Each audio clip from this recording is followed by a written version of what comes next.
সবাইকে টিকা দেয়া হবে বললেন প্রধানমন্ত্রী। অর্থনীতির চাকা সচল রাখার অঙ্গীকার।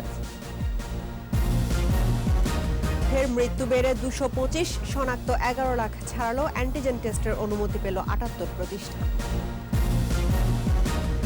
ক্যাটল ট্রেনে আসছে কোরবানির পশু, স্বাস্থ্যবিধি না মানলে তাৎক্ষণিকভাবে হাট বন্ধের হুঁশিয়ারি। মহামারীকালে দ্বিতীয় হজ, মিনায় সমবেত হয়েছেন 60,000 হাজি। সোমবার মূল আনুষ্ঠানিকতা।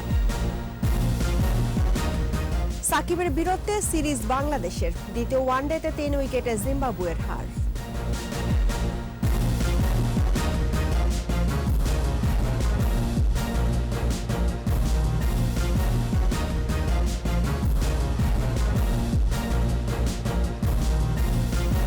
শুনছিলেন ফার্স্ট সিকিউরিটি ইসলামী ব্যাংক লিমিটেড সংবাদ শিরোনাম। আমন্ত্রণ রাত 11টার 21 সংবাদে আপনাদের সঙ্গে আছি রাহিমা রাহিম। দর্শক, 21 টেলিভিশনের সংবাদ একই সাথে সরাসরি দেখতে পাবেন আমাদের ফেসবুক পেজ www.facebook.com/2124 অনলাইনে। এছাড়া সংবাদে আরও থাকছে: করোনায় মৃত ব্যক্তির পরিবারের পাশে সামাজিক সংগঠন, দাফন ও সৎকারে সহযোগিতা।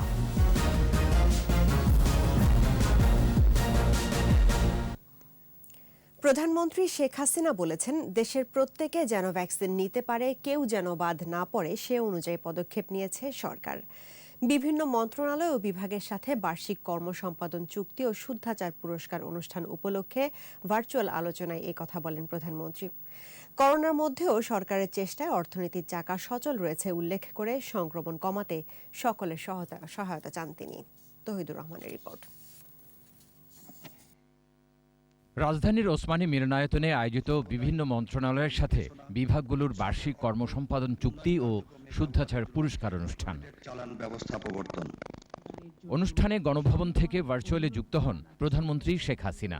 প্রধানমন্ত্রী বঙ্গবন্ধু সরকারের নানা অর্জনের কথা তুলে ধরেন। বলেন, ৭৫-এ কেবল একজন রাষ্ট্রপ্রধানকে নয়, মুক্তিযুদ্ধের চেতনাকেও হত্যা করা হয়েছে। এই হত্যাকাণ্ড শুধু একজন রাষ্ট্রপ্রধানকে হত্যা করা না, একজন রাষ্ট্রপতিকে হত্যা করা না, এই হত্যাকাণ্ডটা ছিল আমাদের যে আদর্শ, মুক্তিযুদ্ধের যে চেতনা, সেই চেতনাকে ধ্বংস করা। লক্ষ্যটা ছিল বাঙালি জাতির আর্থসামাজিক উন্নয়নটাকে বাধাগ্রস্ত করা। নানা ষড়যন্ত্র মোকাবেলা করে আওয়ামী লীগ ২০০৯ সালে ক্ষমতায় এসে যে উন্নয়ন অগ্রগতি করেছে, তার ফলে আন্তর্জাতিক পরিমণ্ডলে দেশের সম্মান উজ্জ্বল হয়েছে বলে জানান তিনি। মধ্যমায়ের দেশ হিসেবে বাংলাদেশকে করবার লক্ষ্য নিয়েই আমরা পরিকল্পনা নিই এবং 2010 থেকে 20 আমরা প্রেক্ষিত পরিকল্পনা প্রণয়ন করি, পঞ্চবার্ষিকী পরিকল্পনা আমরা গ্রহণ করি এবং তা বাস্তবায়ন করি এবং মানুষের সমস্যাগুলি কি, সমাধানের পথটা কি, সেটা খোঁজার চেষ্টা করি এবং সেইভাবেই আমাদের পদক্ষেপটা নিই। এবং সবচেয়ে বড় কথা যে আমরা একেবারে গ্রাম পর্যায়ে, তৃণমূল পর্যায় থেকেই মানুষের যে আর্থসামাজিক উন্নতি করতে হবে তার উপর বেশি আমরা গুরুত্ব দিই। প্রধানমন্ত্রী বলেন, কৃষক ও শ্রমজীবীদের ঘামেই খাদ্যের যোগান আসে। বাজেট বাস্তবায়নে তাদের কল্যাণকেই গুরুত্ব দেওয়ার আহ্বান জানান তিনি। আমার দেশের সাধারণ মানুষ, যে খেটে খাওয়া মানুষ, তাদের অবদানটা আমরা ছোট করে দেখতে পাই না, কোনো কাজই ছোট না। তাদের কল্যাণে কাজ করা, তাদের জীবনমান উন্নত করা, আধুনিক প্রযুক্তি শিক্ষা দেওয়া, যান্ত্রিকীকরণ করা কৃষিকে, বা শ্রমের মূল্য দেওয়া, এটা তো আমাদের দায়িত্ব এবং তাদেরকে সেইভাবে সম্মান দেওয়া এবং তাদের জন্য কাজ করা, সেটাই তো বড় শিক্ষা এবং সেটাই তো বড় দায়িত্ব। করোনার মধ্যেও সরকারের দেয়া প্রণোদনায় অর্থনীতি সচল রয়েছে উল্লেখ করে করোনার সংক্রমণ এড়াতে সবার সহযোগিতা চান প্রধানমন্ত্রী। প্রায় ১,৩১,৬৪১ কোটি টাকার ২৮টি প্রণোদনা অর্থনৈতিক পুনরুদ্ধার প্যাকেজ আমরা ঘোষণা করে তা বাস্তবায়ন করে যাই। আমি ধন্যবাদ জানাই যে প্রত্যেকটা মন্ত্রণালয়, প্রত্যেকটা সচিব এবং তাদের সঙ্গে যারা কর্মরত সকলেই আন্তরিকতার সাথে কাজ করেছেন, যে কারণে এই ভয়াবহ করোনাকালীন সময়েও আমরা আমাদের দেশের অর্থনীতিকে অন্তত গতিশীল রাখতে সক্ষম হয়েছি। অর্থ মন্ত্রণালয়ের সচিব সহ বেশ কয়েকজনকে শুদ্ধাচার পদক দিয়ে সম্মাননা জানানো হয়। তৌহিদুর রহমান, 21 টেলিভিশন, ঢাকা। করোনায় দেশে শনাক্তের সংখ্যা 11 লাখ ছাড়ালো। একদিনে শনাক্ত হয়েছে 11,578, মারা গেছে 225 জন। পরীক্ষার বিপরীতে দৈনিক সংক্রমণ হার বেড়ে হয়েছে 29.09%। আর বেসরকারিভাবে করোনার র্যাপিড অ্যান্টিজেন টেস্টের জন্য 78টি প্রতিষ্ঠানকে অনুমোদন দিয়েছে স্বাস্থ্য অধিদপ্তর। স্মৃতি মণ্ডলের রিপোর্ট। দেশে চলতি বছরের মার্চ থেকে বাড়তে শুরু করে সংক্রমণ। জুলাই মাসের 18 দিনেই শনাক্তের সংখ্যা 1,90,000-এর বেশি। পরিস্থিতি মোকাবেলায় সবাইকে সতর্ক হওয়ার তাগিদ স্বাস্থ্য অধিদপ্তরের। করোনা প্রতিরোধে আমাদের সকলকেই যথাযথ স্বাস্থ্যবিধি মেনে চলতেই হবে। যারা আগে থেকেই কোমরবিডিটিতে ভুগছেন, দীর্ঘমেয়াদী রোগে আক্রান্ত আছেন, তাদের সহ বয়োজ্যেষ্ঠ ব্যক্তিবর্গ যদি করোনা পজিটিভ হয়ে যান তাহলে দ্রুত হাসপাতালে ভর্তি হতে হবে। 24 ঘন্টায় করোনায় 225 জন মারা গেছে। মোট মৃত্যু 17,894। 39,806 জনের নমুনা পরীক্ষায় 11,578 জন শনাক্ত হয়েছে। শনাক্তের সংখ্যা বেড়ে 11,03,989। নতুন 8,845 জন সহ সুস্থ হয়েছে 9,32,000-এর বেশি। 24 ঘন্টায় সবচেয়ে বেশি মারা গেছে ঢাকা বিভাগে 60, খুলনা বিভাগে 54 এবং চট্টগ্রাম বিভাগে 40 জন। 61 থেকে 70 বছরের মধ্যে 64 এবং 51 থেকে 60 বছরের মধ্যে 52 জন মারা গেছে। পুরুষ মারা গেছে 123 ও নারী 102 জন। পরীক্ষা বিপরীতে দৈনিক সংক্রমণ হার বেড়ে হয়েছে 29.09%। সুস্থতার হার কমে হয়েছে 84.42 এবং মৃত্যু 1.62%। সরকারি 457টি পরীক্ষাগারে র্যাপিড অ্যান্টিজেন টেস্ট হয়। এর পাশাপাশি বেসরকারি পর্যায়ে এই পরীক্ষার 78টি প্রতিষ্ঠানকে অনুমোদন দিয়েছে স্বাস্থ্য অধিদপ্তর। স্মৃতি মণ্ডল, 21 টেলিভিশন, ঢাকা। এদিকে রাজশাহী ও চুয়াডাঙ্গায় ফের শনাক্তের হার কিছুটা কমেছে। গাজীপুরে শনাক্তের হার কমলেও বেড়েছে মৃত্যু। বরিশালে বেড়েছে শনাক্তের হার। প্রতিনিধিদের সহায়তায় আরও জানাচ্ছেন রত্না জামান। খুলনায় গত 24 ঘন্টায় 24 জনের মৃত্যু হয়েছে। করোনায় 17 জন এবং উপসর্গ নিয়ে 7 জনের মৃত্যু হয়েছে। শনাক্তের হার 28%। রাজশাহীতে করোনায় 5 জন ও উপসর্গে 11 জনের মৃত্যু হয়েছে। করোনা নেগেটিভ হওয়ার পর 1 জনের মৃত্যু হয়েছে। শনাক্তের হার আগের দিনের চেয়ে 5.24% কমে 26.86%। চট্টগ্রামে করোনায় 11 জনের মৃত্যু হয়েছে। নতুন করে 945 জনের করোনা শনাক্ত। সংক্রমণের হার 33.48%। 18 দিনে করোনা শনাক্ত 12,144 জন। চলতি মাসে চট্টগ্রামে করোনায় আক্রান্তের সংখ্যা ও মৃত্যু বেড়েছে। ময়মনসিংহ মেডিকেল কলেজ হাসপাতালের করোনা ইউনিটে 20 জনের মৃত্যু হয়েছে। এর মধ্যে 7 জন করোনা, বাকিরা উপসর্গ নিয়ে মারা গেছেন। আক্রান্তের হার 26.32%। কুষ্টিয়া জেনারেল হাসপাতালের 24 ঘন্টায় 20 জনের মৃত্যু। এদের মধ্যে 12 জন করোনা আর 8 জন উপসর্গে মারা গেছেন। 988টি নমুনায় 205 জন আক্রান্ত। শনাক্তের হার 20.74%। বগুড়ায় সংক্রমণ বেড়ে চলেছে। করোনায় মৃত্যু হয়েছে 7 জনের এবং উপসর্গে 12 জন। শনাক্তের হার 31.07%। চুয়াডাঙ্গায় 6 জন করোনায় ও 2 জন করোনা উপসর্গে মারা গেছেন। শনাক্তের হার আগের দিনের চেয়ে 51.62% কমে 29.86%। পাবনায় করোনা উপসর্গে 11 জনের মৃত্যু হয়েছে। 24 ঘন্টায় নতুন আরও 155 জনের করোনা শনাক্ত হয়েছে। বরিশালে করোনায় মারা গেছেন 10 জন। 189 জনের নমুনা সংগ্রহে শনাক্ত 107 জনের। শনাক্তের হার 57.14%। ফরিদপুরে 3 জন করোনায় ও উপসর্গ নিয়ে 4 জন মারা গেছেন। গাজীপুরে সংক্রমণের হার কমলেও বেড়েছে মৃত্যু। 24 ঘন্টায় মারা গেছেন 10 জন। সংক্রমণের হার 30.73%। রত্না জামান, 21 টেলিভিশন। ক্যাটল ট্রেনে রাজধানীতে আসছে কোরবানির পশু। তবে হাটগুলোতে এখনও জমেনি বেচা বিক্রি। বিক্রেতাদের মধ্যে স্বাস্থ্যবিধি মানার বালাই নেই। উত্তরের মেয়র বলেছেন, স্বাস্থ্যবিধি না মানলে তাৎক্ষণিকভাবে বন্ধ করে দেয়া হবে কোরবানির পশুর হাট। মাহমুদ হাসানের রিপোর্ট। 17 থেকে 19 জুলাই পর্যন্ত 3 দিন ঢাকায় কোরবানির পশু আনার জন্য চালু হয়েছে ক্যাটেল ট্রেন। কম খরচে বিনা ঝঞ্ঝাটে গরু আনতে পেরে খুশি ব্যাপারীরা। এদিকে ভাটারার সাইদনগর অস্থায়ী হাট পরিদর্শন করেন উত্তর সিটির মেয়র আতিকুল ইসলাম। এ সময় সংক্রমণ এড়াতে সবাইকে স্বাস্থ্যবিধি মানার পাশাপাশি বাধ্যতামূলক মাস্ক ব্যবহারের আহ্বান জানান মেয়র। 3টা ম্যাজিস্ট্রেট টিম কাজ করছে এই 9টি হাটের জন্য। আমরা বলেছি যদি কোনো হাটে দেখো যে কোনো ধরনের স্বাস্থ্যবিধি মানা চলছে না, সেই হাটকে তাৎক্ষণিকভাবে তখনই বন্ধ করে দেওয়ার জন্য। এদিকে র্যাবের মহাপরিচালক রাজধানীর 300 ফিট এলাকার কোরবানির পশুর হাট পরিদর্শন করেন। স্বাস্থ্যবিধি মানার তাগিদ ছিল র্যাবের পক্ষ থেকে। পশু পরিবহনে চাঁদাবাজি কেউ করতে না পারে। চাঁদাবাজির বিষয়ে যেখানে যে তথ্য পাওয়া গেছে সেখানে কিন্তু আমরা দ্রুততম সময়ে কঠোর ব্যবস্থা নিচ্ছি। এক মার্কেটের গরু এর আগে যদি অন্য কোনো মার্কেটে কেউ নামাতে চায় এই বিষয়ে আমাদের সহযোগিতা গ্রহণ করুন, আমরা আপনাদের সহযোগিতা করব। অপরদিকে রাজধানীর হাটগুলোতে কোরবানির পশুর সরবরাহ প্রচুর, তবে বেচা বিক্রি এখনো জমেনি। 55টি গরু আনছে, কিন্তু বেচা কিনা করোনা ভাইরাসের কারণে খুবই কম। গরু বাজারে প্রচুর গরু আছে কিন্তু কাস্টমার নাই। ক্রেতাদের অভিযোগ বিক্রেতারা অস্বাভাবিক দাম হাঁকছেন। এই গরুটা ৭৫,০০০ টাকা চেয়েছে, তো আমরা ৫৭,০০০ টাকা বললাম। দাম অনেক চাই, দেখলেন তো দুইটা গরু চাইলাম কত 2-2.5 লাখ 3 লাখ টাকা চাই। একটা 1 লাখ টাকার গরু না 3 লাখ টাকা চাই। হাটগুলোতে ক্রেতাদের মুখে মাস্ক থাকলেও বিক্রেতারা ছিল মাস্কবিহীন। মাহমুদ হাসান, ২১ টেলিভিশন, ঢাকা।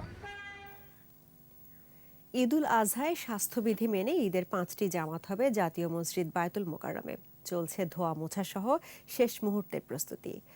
ইসলামী ফাউন্ডেশনের উপপরিচালক বলেন, ধর্ম মন্ত্রণালয়ের নির্দেশনা মতে স্বাস্থ্যবিধি মেনে খোলা মাঠে ঈদের জামাত হতে কোনো বাধা নেই। মফিউর রহমানের রিপোর্ট। ঈদুল আজহাকে কেন্দ্র করে সাজ রব পড়েছে জাতীয় মসজিদ বায়তুল মোকাররমে। চলছে ধোয়া মোছা, প্রস্তুত সব খোলা নামাজের জায়গাও। ধর্ম মন্ত্রণালয়ের প্রজ্ঞাপনে বলা হয়েছে এবছর খোলা মাঠে ঈদের জামাত হতে পারবে, তবে জুড়ে দেওয়া হয়েছে শর্ত। বলা হয়েছে বাড়ি থেকে অজু করে আসতে হবে, নিয়ে আসতে হবে জায়নামাজ, মানতে হবে অন্যান্য স্বাস্থ্যবিধি। ইসলামিক ফাউন্ডেশনের উপপরিচালক বলেন, করোনার কারণে এবছর জাতীয় ঈদগাহে ঈদের জামাত অনুষ্ঠিত হবে না, তবে বায়তুল মোকাররমে 5টি জামাত অনুষ্ঠিত হবে। জামাত হয়তো 5টা হবে, অন্যান্য জায়গায়ও বলছে যদি লোক বেশি হয় সেই ক্ষেত্রে আপনার সামাজিক দূরত্ব স্বাস্থ্যবিধি বজায় রেখে যদি জামাত একাধিক করতে হয় বা আরও বেশি করতে হয় করতে পারবে, তবে ওই বিষয়গুলি মেনটেন করে করতে হবে। তিনি আরও বলেন, ঈদের দিন প্রতি গেটেই জীবাণুনাশক থাকবে। এছাড়া প্রতি জামাতের পর পুরো মসজিদ জীবাণুমুক্ত করা হবে। যদি 7টায় জামাত, সেই হিসেবে ভোররাত্রি তারা স্যানিটাইজার দিয়ে খুব ভালো করে পরিষ্কার পরিচ্ছন্ন করবে এবং প্রতিটা জামাত হওয়ার পরে একটা জামাত হয়ে গেল, মুসল্লিরা বের হয়ে গেল, তারপরে আবার পরিষ্কার করে দ্বিতীয় জামাতের জন্য প্রস্তুতি নেওয়া হবে। করোনার কারণে এবার নিয়ে চতুর্থবার ঈদের জামাত হতে পারছে না জাতীয় ঈদগাহে। মফিউর রহমান, ২১ টেলিভিশন, ঢাকা। নিচ্ছি সংবাদ বিরতি। যখন ফিরছি তখন অন্যান্য খবরের সঙ্গে আরও থাকবে। 2 কেন্দ্রীয় নেতার পদত্যাগে অস্বস্তিতে বিএনপি, দলে মিশ্র প্রতিক্রিয়া। অসহায় দরিদ্র মানুষের পাশে থাকবে আওয়ামী লীগ, বিভিন্ন স্থানে ত্রাণ বিতরণ। আবারও আমন্ত্রণ রাত 11টার 21 সংবাদে। 2 কেন্দ্রীয় নেতার পদত্যাগকে ঘিরে আবারও অস্বস্তিতে বিএনপির কেন্দ্রীয় নেতৃত্ব। নির্বাহী কমিটির সাবেক বন ও পরিবেশ বিষয়ক সম্পাদক কর্নেল অবসরপ্রাপ্ত শাহজাহান মিয়া আর সদস্য মেজর অবসরপ্রাপ্ত মোহাম্মদ হানিফ গত 28 জুন দল থেকে পদত্যাগ করেন। তবে তাদের এই পদত্যাগে দলে কোনো বিরূপ প্রভাব পড়বে না বলে জানালেন বিএনপির স্থায়ী কমিটির সদস্য ইকবাল হাসান মাহমুদ টুকু। জসিম জুয়েলের রিপোর্ট। হঠাৎই বিএনপির 2 কেন্দ্রীয় নেতার পদত্যাগ রাজনৈতিক অঙ্গনে আলোচনার জন্ম দিয়েছে। দীর্ঘদিন ক্ষমতার বাইরে থাকা দলটির নেতৃত্বে অনেকটাই টালমাটাল। 28 জুন সোমবার নয়াপল্টনে বিএনপির কেন্দ্রীয় কার্যালয়ে সশরীরে গিয়ে পদত্যাগপত্র জমা দেন কর্নেল অবসরপ্রাপ্ত শাহজাহান মিয়া। 2008 সালে নবম জাতীয় সংসদ নির্বাচনে পিরোজপুর 3 আসন থেকে ধানের শীষ প্রতীকে নির্বাচনে অংশ নেন এই নেতা। 21 টেলিভিশনকে বিএনপির এই নেতা বলেন, শারীরিক অসুস্থতার কারণে তিনি পদত্যাগ করেছেন, আপাতত রাজনীতি থেকে দূরে থাকতে চান। বিএনপি থেকে পদত্যাগ করলাম, রাজনীতি থেকেও তো পদত্যাগ, শরীরটা তো ভালো যাচ্ছে না ভাই। এই জন্য তো মানে আগে তো আল্লাহ তো সুস্থ থেকে বাঁচতে, আল্লাহ যদি বাঁচাই রাখে বাঁচতে হবে, তো তারপরে রাজনীতি। একই কারণ উল্লেখ করে মোহাম্মদ হানিফও কেন্দ্রীয় কার্যালয়ে পদত্যাগপত্র জমা দেন। দুই নেতার পদত্যাগ নিয়ে স্থায়ী কমিটির সদস্য ইকবাল হাসান মাহমুদ টুকু বলেন, দলে তাদের কোনো ভূমিকাই ছিল না, পদত্যাগের আগ পর্যন্ত তাদেরকেও চিনতই না বলে মন্তব্য করেন তিনি। তাদের তো নামও শোনা যায়নি, পদত্যাগ করার পরে না নাম জানা গেল। বিশাল সমুদ্রের 2 ফোঁটা পানি কোথায় পড়লো সেটা নিয়ে বিএনপির নেতা কর্মীরা যে হয়ে যাবে, আমার মনে হয় না। সিনিয়র নেতারা গুরুত্ব না দিলেও দুই নেতার পদত্যাগে দলের নেতাকর্মীদের মধ্যে বিরূপ প্রভাব পড়তে পারে বলে মনে করেন সংশ্লিষ্টরা। জসিম জুয়েল, 21 টেলিভিশন, ঢাকা। করোনার টিকা সংগ্রহ নিয়ে সরকার জনগণের সাথে প্রতারণা করছে বলে অভিযোগ করেছেন বিএনপির মহাসচিব মির্জা ফখরুল ইসলাম আলমগীর। গুলশানে বিএনপি চেয়ারপারসন বেগম খালেদা জিয়ার কার্যালয়ে সংবাদ সম্মেলনে মির্জা ফখরুল বলেন, বর্তমান করোনা পরিস্থিতি নিয়ন্ত্রণের বাইরে চলে গেছে। করোনার টিকা নিয়ে সরকার পুরো পরিস্থিতি লেজে গোবরে করে ফেলেছে। করোনার টিকা সংগ্রহে ধীর গতির ফলে অবস্থা নিয়ন্ত্রণের বাইরে চলে যাচ্ছে বলে অভিযোগ বিএনপির মহাসচিবের। টিকার মূল্য নিয়েও মিথ্যাচার করেছে। দেশের জনসংখ্যার 70% মানুষকে টিকা দিতে হলে 26 কোটি ডোজ টিকা প্রয়োজন। গড়ে প্রতি মাসে 1 কোটি টিকা দিলেও 2 বছর 2 মাস লাগবে, অথচ এখন পর্যন্ত টিকা প্রাপ্তির কোনো সুনির্দিষ্ট তথ্য সরকার দিতে পারছে না।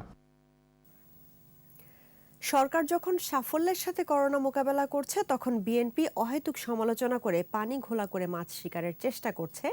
জনগণ তাদের সেই সুযোগ দেবে না বলে মন্তব্য করেছেন তথ্যমন্ত্রী ডক্টর হাসান মাহমুদ। প্রেস ইনস্টিটিউটে সাংবাদিক কল্যাণ ট্রাস্টের মাধ্যমে প্রধানমন্ত্রীর পক্ষ থেকে 10 কোটি টাকার অনুদান হস্তান্তর অনুষ্ঠানে তিনি কথা বলেন। এ সময় সাংবাদিক নেতারা প্রধানমন্ত্রীর প্রতি কৃতজ্ঞতা জানান। তথ্যমন্ত্রী বলেন, বিএনপি গুজব রটিয়ে জনমনে বিভ্রান্তি ছড়াতে ব্যস্ত।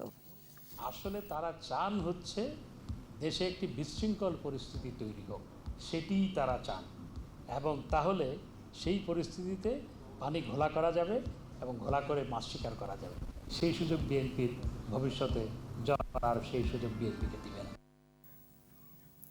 লকডাউন যতদিন থাকবে ততদিন অসহায় দরিদ্র মানুষকে ত্রাণ সহায়তা দিয়ে যাবে আওয়ামী লীগ। শুধুমাত্র সরকারের সমালোচনা না করে অন্যান্য রাজনৈতিক দলকেও মানুষের পাশে দাঁড়ানোর আহ্বান জানান আওয়ামী লীগ নেতারা। এদিকে রাজধানীর বিভিন্ন এলাকায় ত্রাণ বিতরণ করে আওয়ামী লীগ এবং দলটির অঙ্গ ও সহযোগী সংগঠনগুলো। রিয়াজ সুমনের রিপোর্টে থাকছে বিস্তারিত। করোনার অভিঘাতে জর্জরিত, কর্মহীন, অসহায় এবং নিম্ন আয়ের মানুষের মাঝে ত্রাণ বিতরণ করে যাচ্ছে আওয়ামী লীগ।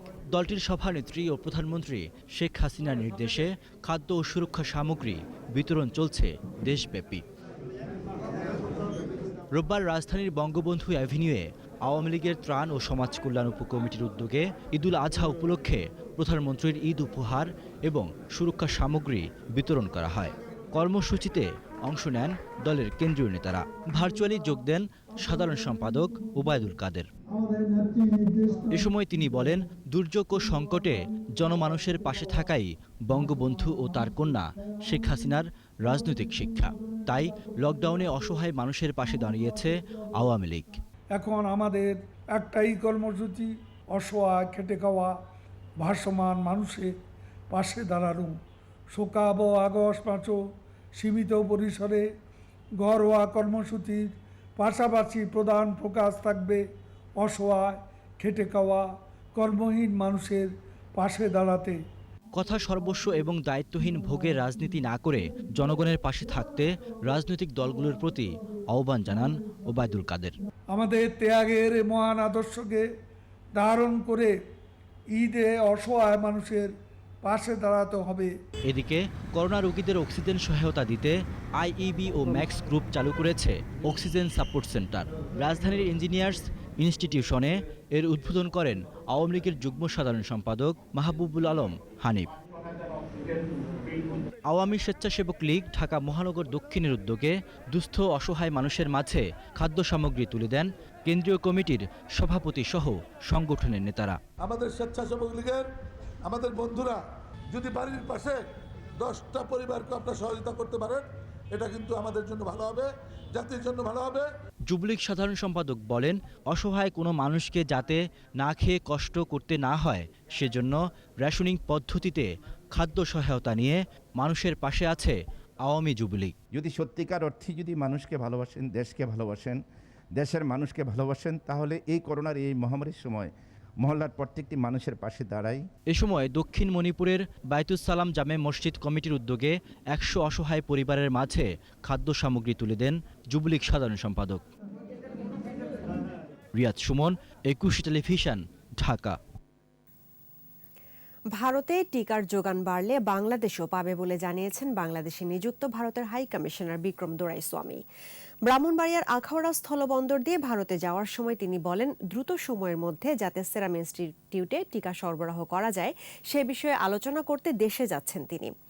আখাউড়া আগরতলা রেল লাইনের কাজ দ্রুত গতিতে এগিয়ে চলছে বলেও জানান দোরাইস্বামী। बाकी जो मेडिकल समस्या है उसका भी अगर समाधान कर कुछ हो सकता है तो उसके लिए भी कुछ कोशिश करेंगे। देखिए, उम्मीद करेंगे, तो कोशिश तो वही है कि अगर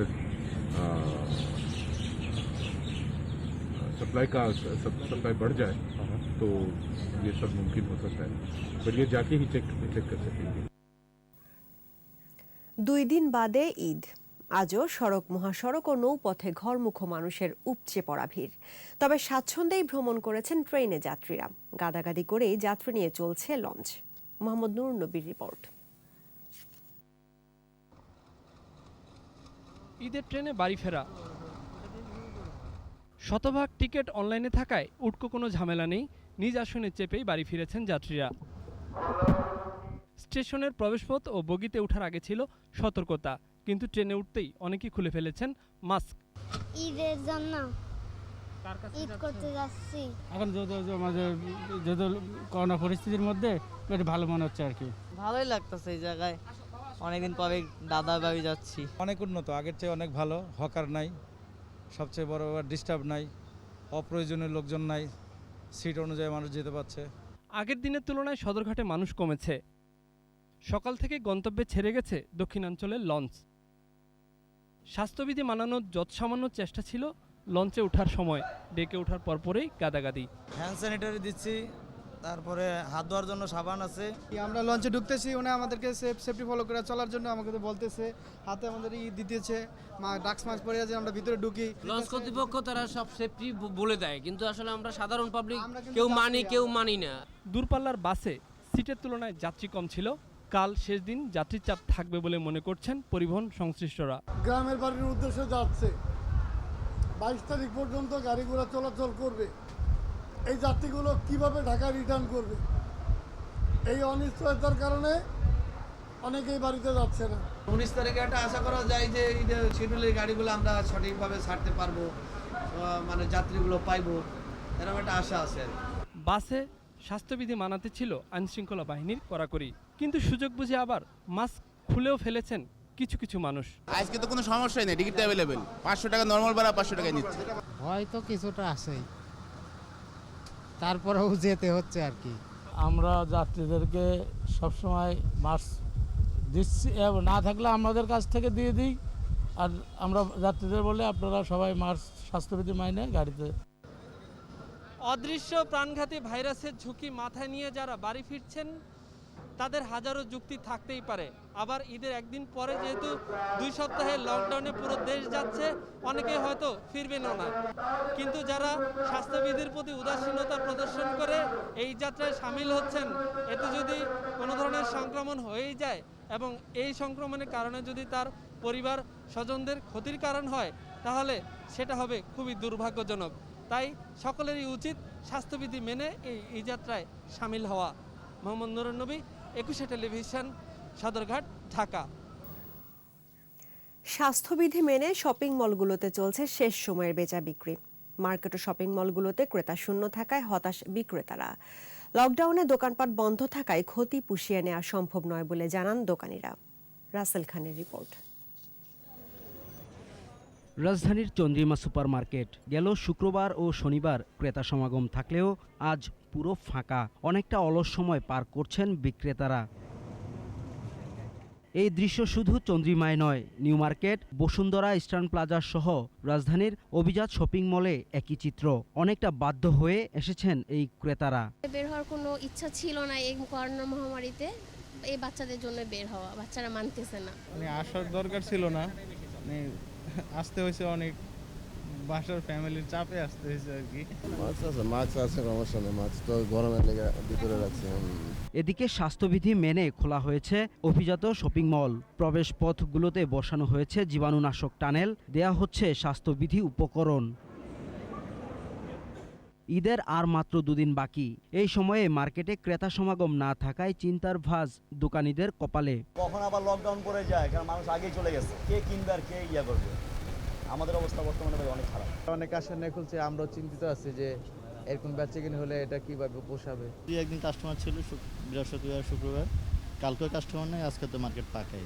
এদিকে সরকারি নির্দেশনা অনুযায়ী এক আসন খালি রেখে রাজধানীতে চলাচল করছে সব ধরনের গণপরিবহন। রাসেল খান, একুশে টেলিভিশন, ঢাকা। দেশে প্রতিদিনই করোনা আক্রান্ত হয়ে মারা যাচ্ছেন অনেকে। শুধু রাজধানীর রায়ের বাজার কবরস্থানে গেল বছরের এপ্রিল থেকে চলতি বছরের 15 জুলাই পর্যন্ত দাফন করা হয়েছে 1294 জন করোনা আক্রান্ত ব্যক্তির লাশ। পোস্তগোলা মহাশ্মশানে দাহ করা হয়েছে প্রায় 550 মরদেহ।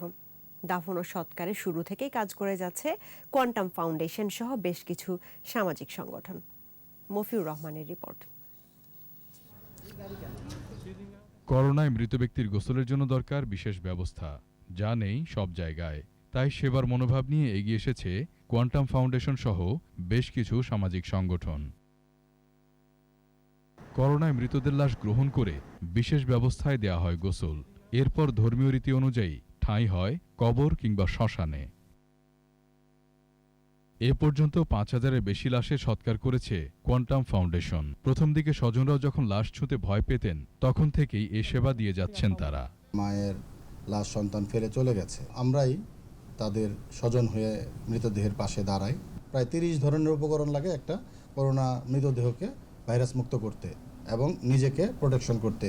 স্বজন হারানোর বেদনা ভুলতে পারে না কেউই, যেমন ভুলতে পারেননি এই প্রবীণ অসুস্থ ব্যক্তি। নিজে করোনাক্রান্ত থাকায় শরীক হতে পারেননি স্ত্রীর জানাজায়, তাই কবর জিয়ারত করে কান্নায় ভেঙে পড়েন তিনি। সে অসুস্থ ছিল 18 সালের থেকে, আমি তার সেবা করে আসছি, কিন্তু সে যে চলে যাবে, আমি পাশের রুমে ছিলাম, সে আমার পাশের রুমে ছিল, সে যে এসে ঘটনা ঘটছে আমি কিছুই জানি না। এছাড়া আরও অনেকেই আসেন প্রিয়জনের কবর জিয়ারত করতে।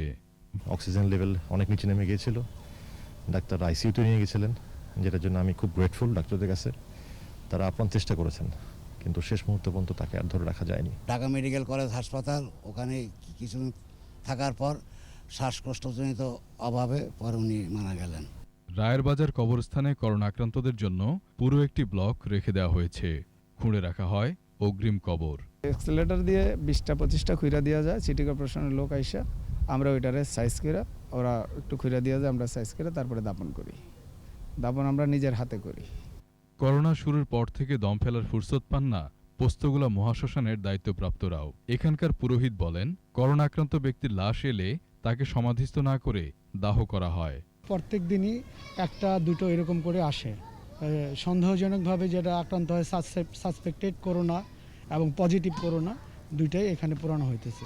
করোনা প্রতিরোধে সবাইকে সচেতন হওয়ারও কথা বলেন মহাশ্মশানের এই পুরোহিত। মফিউর রহমান, একুশে টেলিভিশন, ঢাকা। আবারও সংবাদ বিরতি। যখন ফিরছি তখন অন্যান্য খবরের সঙ্গে আরও থাকবে। ছোট পুঁজির ব্যবসায়ীদের ছাড়, 25 লাখ টাকা পর্যন্ত পুঁজির উৎস জানতে চাইবে না এনবিআর। আবারও আমন্ত্রণ রাত 11টার একুশে সংবাদে। নাটোরের গুরুদাসপুরে গৃহবধূ সুবর্ণা খাতুন হত্যাকারী তার স্বামী সাগর হোসেনকে গ্রেফতার করেছে সিআইডি। কুমিল্লার মিয়ার বাজার থেকে তাকে আটক করা হয়। সংবাদ সম্মেলনে সিআইডি জানায়, যৌতুকের জন্য গত 13 জুলাই সুবর্ণাকে পিটিয়ে হত্যা করে ফাঁসিতে ঝুলিয়ে আত্মহত্যা বলে প্রচার করা হয়। এ নিয়ে মামলা হলে ছায়া তদন্ত শুরু করে সিআইসি। জিজ্ঞাসাবাদে সাগর হত্যার কথা স্বীকার করেছে বলেও জানানো হয় সংবাদ সম্মেলনে। অভিযুক্ত এজেন্ট নামে আসামি সাগরের মা আটক আছেন। তদন্তে বেরিয়ে আসবে যে আরও এর সাথে কারা যদি জড়িত থাকে তাদেরকেও আইনের আওতায় আনা হবে। করোনা ডেডিকেটেড হাসপাতাল ও ক্লিনিকগুলোতে বিনামূল্যে অক্সিজেন সিলিন্ডার সরবরাহ করবে ম্যাক্স গ্রুপ ও ইঞ্জিনিয়ার্স ইনস্টিটিউশন বাংলাদেশ। প্রায় ৩ কোটি টাকার এই উদ্যোগের উদ্বোধনী অনুষ্ঠানে উপস্থিত ছিলেন আওয়ামী লীগের সাধারণ সম্পাদক মাহবুবুল আলম হানিফ, তথ্য ও সম্প্রচার প্রতিমন্ত্রী ডক্টর মুরাদ হাসান, ইঞ্জিনিয়ার্স ইনস্টিটিউশনের প্রেসিডেন্ট প্রকৌশলী মোহাম্মদ নুরুল হুদা, ম্যাক্স গ্রুপের চেয়ারম্যান প্রকৌশলী গোলাম মোহাম্মদ আলমগীর সহ অন্যান্যরা।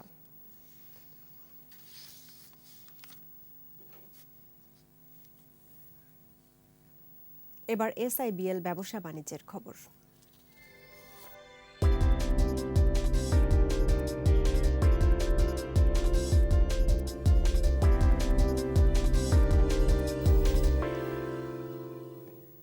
আয়কর রিটার্ন দাখিলে ছোট পুঁজির ব্যবসায়ীদের ছাড় দেওয়া হয়েছে। এক্ষেত্রে 25 লাখ টাকা পর্যন্ত পুঁজিধারী কোনো প্রতিষ্ঠান প্রথমবারের মতো আয়কর রিটার্ন দাখিল করতে গেলে পুঁজির উৎস জানতে চাইবে না জাতীয় রাজস্ব বোর্ড NBR। ক্ষুদ্র, কুটির ও মাঝারি খাতের উদ্যোক্তাদের সংগঠনগুলো বলছে NBR এর এমন পদক্ষেপ খুবই ইতিবাচক। এতে নতুন করদাতারা উৎসাহিত হবেন, বাড়বে করদাতার সংখ্যাও। মেহেদী হাসানের রিপোর্ট। অর্থনীতির প্রায় সব সূচকে বাংলাদেশের অগ্রগতি খুবই আশাব্যঞ্জক। তবে কর আদায়ের ক্ষেত্রে দক্ষিণ এশিয়ায় এখনও সবচেয়ে পিছিয়ে বাংলাদেশ। প্রায় 17 কোটি মানুষের দেশে আয়করদাতার সংখ্যা এখনও 50 লাখ ছাড়ায়নি। এমন পরিস্থিতিতে 2021-22 অর্থবছরের জন্য নতুন কর নির্দেশিকা প্রকাশ করেছে জাতীয় রাজস্ব বোর্ড NBR। এতে বলা হয়েছে নতুন করদাতাদের ক্ষেত্রে 25 লাখ টাকা পর্যন্ত প্রারম্ভিক পুঁজি এবং কেউ আগের বছরের চেয়ে 15% বেশি আয় দেখালে তা নিয়ে কোনো প্রশ্ন তুলবে না NBR। রিটার্ন দাখিলে আয় ও পুঁজিতে এমন ছাড় ক্ষুদ্র ও মাঝারি ব্যবসায়ীদের করদানে উৎসাহিত করবে বলে মত SME ফাউন্ডেশনের। NBR আপনার যে সিদ্ধান্তগুলো এবার নিয়েছেন এবং জাতীয় বাজেটে আপনার SME খাতের জন্য ট্যাক্স, ভ্যাট, কাস্টম ডিউটি, এক্সাইজের যে সুবিধাগুলো দেওয়া হয়েছে সেগুলি আমি মনে করি SME খাতের উদ্যোক্তাদেরকে ফর্মাল বিজনেসের সাথে সংযুক্ত হওয়ার ক্ষেত্রে সাহায্য করবে এবং এই সংযুক্ত হওয়ার মধ্য দিয়ে তারা অর্থনৈতিক মূলধারার সাথে সংযুক্ত হতে পারবেন। তবে মাঠ পর্যায়ে NBR এর এই নির্দেশনার সঠিক বাস্তবায়ন চান ক্ষুদ্র ব্যবসায়ীরা। পাশাপাশি করোনাকালে SME খাতে আয়কর ও ভ্যাটে আরো ছাড় দেওয়ার দাবি তাদের। রিটার্ন দাখিল বা 25 লাখ টাকা পর্যন্ত যেটা আপনি বলছেন সেটা অনেকাংশে উপকার হবে না তা না, উপকার হবে, কিন্তু সামগ্রিক অর্থনীতিতে যদি আপনি দেখেন SME খাতকে যদি আপনি অর্থবহ করতে চান তাহলে আমি মনে করি যে NBR এর উচিত হবে আগামী একটা বছর অন্তত পক্ষে এই ট্যাক্স থেকে এবং ভ্যাট থেকে সম্পূর্ণভাবে আমাদের SME-দেরকে মুক্ত করে দেওয়া। করদানে মানুষকে উৎসাহিত করার পাশাপাশি করজাল সম্প্রসারণে অটোমেশন সহ NBR এর বিভিন্ন কার্যক্রমে আরো সংস্কার আনা জরুরি বলে মত সংশ্লিষ্টদের। মেহেদী হাসান, 21 টেলিভিশন, ঢাকা। আর এরই সঙ্গে শেষ করছি রাত 11টার 21 সংবাদ। তবে যাবার আগে ফার্স্ট সিকিউরিটি ইসলামী ব্যাংক লিমিটেড সংবাদ শিরোনামগুলো জানাবো আরও একবার। সবাইকে টিকা দেয়া হবে বললেন প্রধানমন্ত্রী, অর্থনীতির চাকা সচল রাখার অঙ্গীকার। ফের মৃত্যু বেড়ে 225, শনাক্ত 11 লাখ ছাড়ালো, অ্যান্টিজেন টেস্টের অনুমতি পেল 78 প্রতিষ্ঠান। ক্যাটল ট্রেনে আসছে কোরবানির পশু, স্বাস্থ্যবিধি না মানলে তাৎক্ষণিকভাবে হাট বন্ধের হুঁশিয়ারি। মহামারীকালে দ্বিতীয় হজ, মিনায় সমবেত হয়েছেন 60,000 হাজি, সোমবার মূল আনুষ্ঠানিকতা। এবং সাকিবের বীরত্বে সিরিজ বাংলাদেশের, দ্বিতীয় ওয়ানডেতে 3 উইকেটে জিম্বাবুয়ের হার।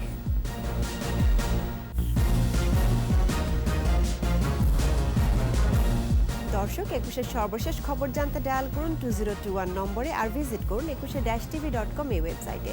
এছাড়া ফেসবুকে লগ ইন করতে পারেন facebook.com/2124 অনলাইনে। এতক্ষণ সঙ্গে থাকার জন্য ধন্যবাদ। আমাদের পরবর্তী সংবাদ রাত 1টায় দেখার আমন্ত্রণ রইল। স্বাস্থ্যবিধি মেনে চলুন, সুস্থ থাকুন, 21-এর সঙ্গেই থাকুন।